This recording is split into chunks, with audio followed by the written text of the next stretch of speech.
চোখের মনি নয়, মায়ের সোনার খনি নয়, ভাইয়ের আদরের ছোট বোন।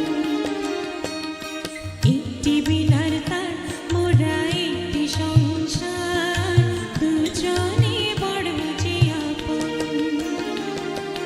ভাইয়ের আদরের ছোট বোন।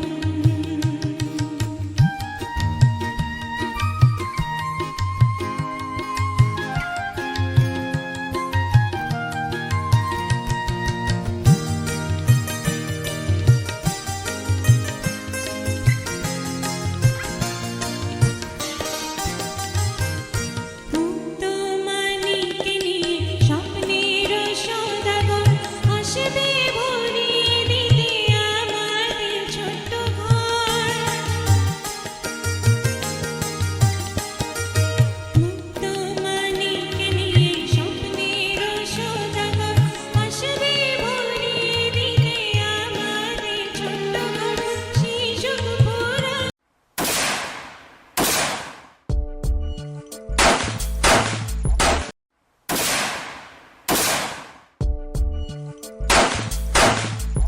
তো অচেনা একজন ফোন করে ছেলের মৃত্যু সংবাদ দিলেন। ছেলের মুঠোফোনটি আর ফেরত পাননি। পরিবারের সদস্যরা শহীদ সোহরাওয়ার্দী মেডিকেল কলেজ হাসপাতালের মর্গে ছেলের মাথায় ব্যান্ডেজ বাঁধা রক্তাক্ত লাশ পেয়েছিলেন। মৃত্যুর কারণ হিসেবে লেখা ছিল গানশট। 6 ফুট 2 ইঞ্চি উচ্চতার মাহমুদুর বিশ্ববিদ্যালয়ে ভর্তির প্রস্তুতি নিচ্ছিলেন। সরকারি Mohammadpur model school and college থেকে এইচএসসি পাশ করেন তিনি। বাবার কথা যেন শেষ হচ্ছিল না। ছেলেকে কখনো নাম ধরে ডাকতেন না, ডাকতেন আব্বু বলে। ছেলেকে কখনো বকা দিয়েছেন বা রাগ করেছেন তাও মনে করতে পারলেন না।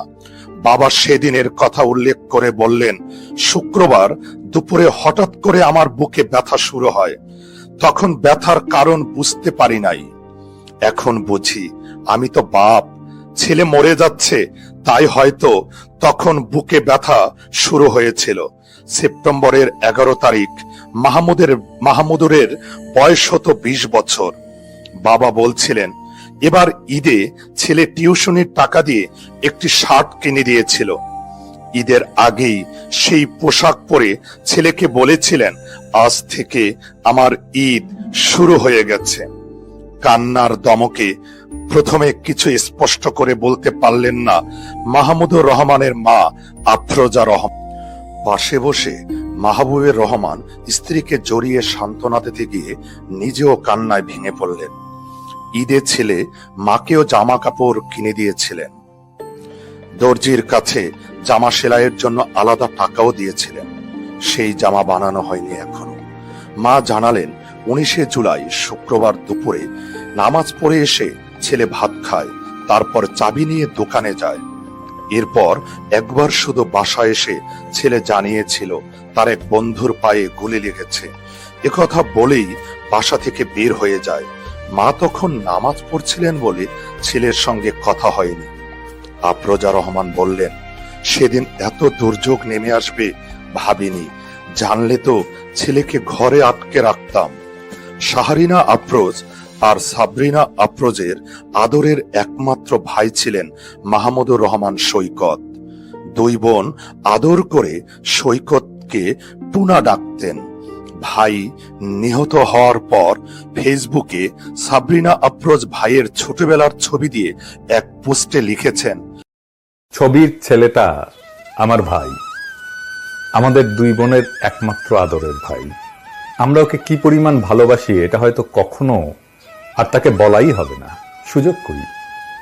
যেদিন প্রথম আম্মু তাকে আনে বাসায়, এসেই সে আমাদের 2 বোনের গায়ে সসম্মানে হিসু করে ভালোবাসার জানান দেয়। আমাদের ছোট্ট বাবুটাকে আমরা টুনা ডাকতাম, ভালোবাসার ডাক আর কি। ছোট্ট টুনা বড় হয়ে বড় টুনা হইল, কিন্তু টুনাই রয়ে গেল, আমাদের কাছে সৈকত হতে পারলো না। কি রাগ তার! আমাকে বন্ধুদের সামনে টুনা ডাকবে না তো সেবন্তী আপু? 11 সেপ্টেম্বরে তার 20 বছর হওয়ার কথা ছিল। জন্মদিনের কয়েকদিন আগে থেকেই গান গাওয়া শুরু করত। সেবন্তী আপু, কি কেক বানাবা তুমি? কত হাসি খুশি ছিলাম আমরা, এখন বুকে খালি হাহাকার, কি যেন নাই। নাই তো নাই, আমাদের কলিজাকে গুলি করে মারা হয়েছে। আমার ফুলের মতো ভাইটাকে ঠান্ডা মাথায় টার্গেট করে মাথায় গুলি করা হয়েছে। বাবার কাছে ছেলের লাশের চেয়ে ভারী এই পৃথিবীতে কিছু আছে? বিচার কাকে দেব? আল্লাহর কাছে দিলাম। আমার আল্লাহ কখনো কারোর সাথে অবিচার করতে পারে না। হাসরের ময়দানে বিচার করবে আমার আল্লাহ। আমি জানি না আমরা আর কখনো মন খুলে হাসতে পারবো কিনা, ওর পছন্দের কিছু খাইতে পারবো কিনা, কখনো সত্যিকারের ভালো থাকবো কিনা, কিচ্ছু জানি না।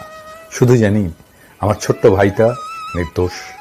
সে ছোট্ট একটা বাচ্চা ছেলে যে বীরের মতো বন্ধুকে বাঁচাতে গিয়েছিল। কারণ এটাই তার পারিবারিক শিক্ষা যে কাউকে বিপদে দেখলে সাহায্য করতে হয়। কখনো আর ভাইকে দেখতে পারবো না, জড়িয়ে ধরতে পারবো না, গালে কপালে জোর করে চুমু দিতে পারবো না, আর কখনো বলতে পারবো না টুনা কয়েল ধরায় দে, টুনা পানি দে। আমার ভাই শহীদ। শুক্রবার দিন দুপুর 3:37 আমার ভাইয়ের মাথায় গুলি করা হয়েছে। মুসলমানদের জন্য শুক্রবারের মৃত্যু হচ্ছে স্বপ্ন, আর তার উপরে মহররম মাস। জান্নাতে সবুজ পাখি হয়ে ঘুরে বেড়াচ্ছে আমার ছোট্ট বাচ্চাটা।